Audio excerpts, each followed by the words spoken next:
Writers, Books, and Beyond. Okay, we're going to start with you. And welcome back to segment 3 of Authors, Writers, Books, and Beyond. It's kind of a musical, I have a lyrical voice in my writing, I've been told, and we all write differently, I can tell from what we're saying. I've worked with Antoinette since I took that first Noah Lukeman first 5 pages workshop from her about 7-8 years ago. That's quite a while ago. That was a great workshop. And she has so much to offer, so I'm going to turn it over. Please show them again your beautiful new, so exciting. Yes, this is really a new baby. It just arrived before I left the house to come here. So it is a new baby to me.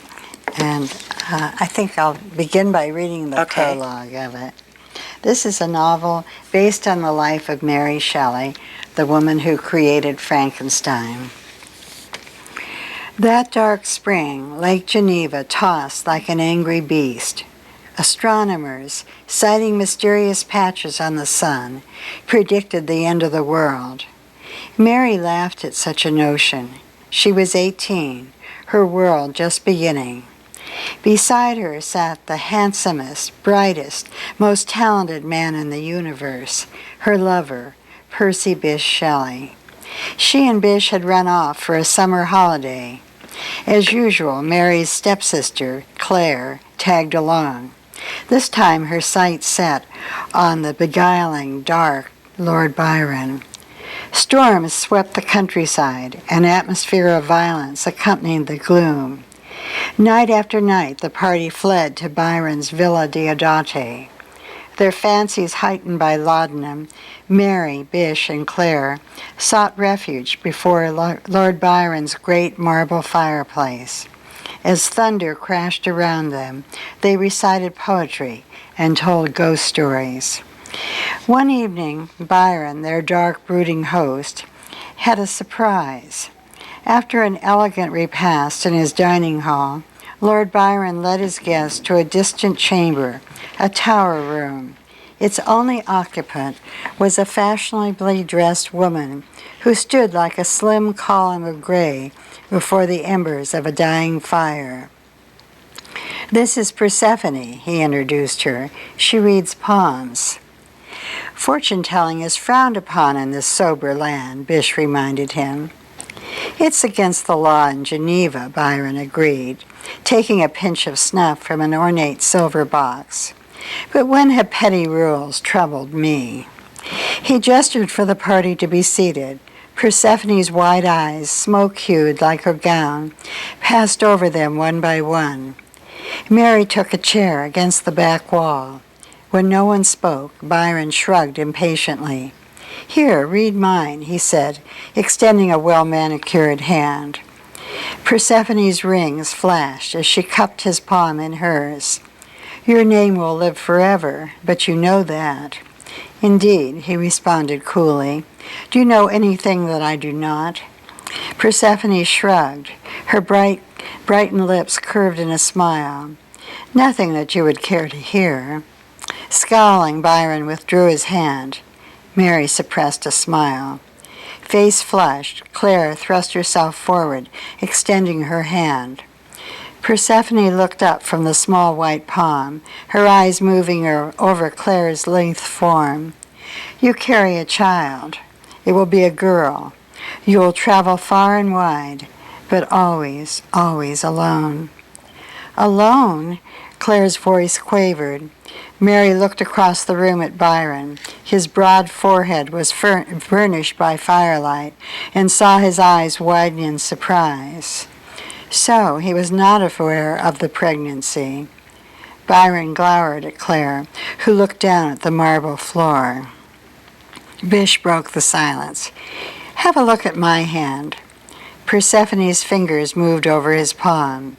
Your star has only begun to arise. Byron patted Bysshe's shoulder. Even the heavens concur. Fame is the thirst of youth, and Shelley will be famous indeed. There will be acclaim, yes, Persephone agreed. A sapphire gleamed as she pointed her finger. But I see dark pools of water. Bysshe's smile froze. What are you saying? Persephone studied Bish's face. "The poems you carry in your head, write them down, write them now. You had best not tarry." Mary's breath caught. She leaned forward. "What sort of warning is this?" Byron rose abruptly from his chair. "Enough gloom." His hand pressed Mary's shoulder. "You, with your illustrious parentage, your turn has come. Let us hear what the future has in store for the daughter of the immortal Mary Wollstonecraft and the brilliant William Godwin." She sought to elude his grasp. Persephone's messages were dark. Mary wanted no part of them. Thunder rumbled closer, one long crash echoing after another. The rain slammed hard against the window panes, drops loud as snare drums. Mary could not return to the Maison Chapuis in this weather. "I would rather not." She looked at Bish, pleading with her eyes. He lightly caressed her arm. "Are you not even a little curious?" Smiling brightly, Persephone took Mary's hand. The seer's manner was practiced. Her black-edged eyes knew much of the world, but Mary read no menace in her face. "I'll humor her," she decided. "Humor them all, and play along with the entertainment that Byron has devised." Mary took a deep breath and slipped into the small chair opposite Persephone. Yes, of course. I too am curious. What do you see for me?" The seer looked down, her smile slowly fading as she studied first one hand and then the other.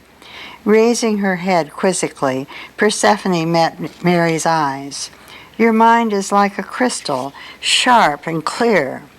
She looked again at Mary's palms, brows furrowed. "But there is something dark here. You," she hesitated for a moment, her gray eyes wide as they stared into Mary's. "You will create a fearsome thing." There was another crash of thunder, followed by a brilliant shaft of lightning that illuminated the crystal chandelier and inlaid mother-of-pearl tabletops. Mary pulled her hand away. "A child?" she asked, her voice a whisper. Thunder crashed again, drowning out everything. Mary wanted to hear no more, but Persephone would not be silenced. "Like a birth, but not of your body. There is a secret, black and malevolent, a creature cursed." Persephone looked deep into Mary's eyes. "I do not understand the monstrous things I see. It is you who must search. Go back to the beginning. You must seek the truth yourself. I know only that your monster must be loosed. Only then will you yourself be free." Wow. Quite a view into Mary Shelley. Beautiful writing. Yeah, I love it. Well, I wanted to call this book Mary's Monsters because not only the fictional one she created, her life was really filled with monsters, but I got overruled by my agent, and That's so too it's bad, called because The I Determined Heart I instead. like Mary's Monster. It was I like it perfect, much wasn't better. it? And The it kind of Determined gives you an Heart. idea what the book is about. Well, yes, A Determined Heart sounds like a romance, which is really right. not. But I have to submit to my agent with 4 titles minimum. Oh, Really? really? Yeah. Four? We don't get to keep, it was, No, the you whole don't. time it was a WIP, work in progress, it was Mary's Monsters. Yes, it Fits it. was. Oh, I think it does really very well. And you're so excited, right? Yeah. Are you okay if I give the dates real quick? Oh, yeah, we don't sure. get to the end of the Yeah. show because we're almost there. Your first one is October 11th, the Face in the Book. Yeah. The release is September 29th at Face in a Book in El Dorado Hills. They're on the way to the theater, and it's at 3 o'clock. And there is also probably gathering at the Mexican restaurant for dinner afterwards. That's a really wonderful bookstore there. Tina supports local authors in a wonderful way. And then you are, what was the next one? I'm doing one at the Leger Hotel in McCullamy Hill, and the signing is from 3 to 5, and then after that, there's going to be a showing of the original Frankenstein movie. Oh, really? And At the that's hotel? November 1st. November 1st. So the signing's 3 to 5, and then the old black and white, and no host dinner No after. host dinner afterwards. And then Antoinette is also, we're down to 2 minutes, one of my guest readers at the 8th Annual Amateur Fiction Writers Literary Read. And for the first time this year, we'll be at the Castle Oaks Golf Course. We've been at Clark's Corner for the last 7 years. A little less noisy there for reading. And she will be leading off this year with an excerpt from here that you haven't heard yet, and have her books for sale. So please join us then. And were there any other signings? We get all those in? Yep, because we're almost done. Yes. I have about it. I can't thank all of you enough. Learned a little I didn't know. It's always wonderful. Great books for you to go out there and read and tell others about. Please do. And you can contact the station if you have any questions, if you want more contact with the authors. You can ask anything you want. Does anyone want to give a quick website? NancyLeeWoody.com. AntoinetteMay.com. Don't have one. Oh! You gotta Can I get one. contact you by email? Certainly. And Yeah, that- jlatkinson@ymail.com. And it's just the normal way of spelling Atkinson. Yes. There you go.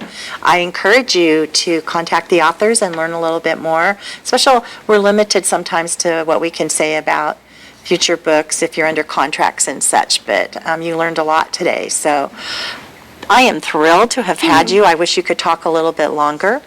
It would be wonderful to hear a little bit more. And remember the conference in May, too. Please don't forget that, because I highly recommend it. It is to me, a rare conference that offers for beginning, intermediate, and advanced writers. Yeah, there's truly something for everyone. Everybody Yeah, there. and it's intimate and small. which Very is nice. intimate, and Yeah. believe me, that's nice. So thank you again, and I will see you in October. Blessings. Bye. You're watching your local television network, TSPN.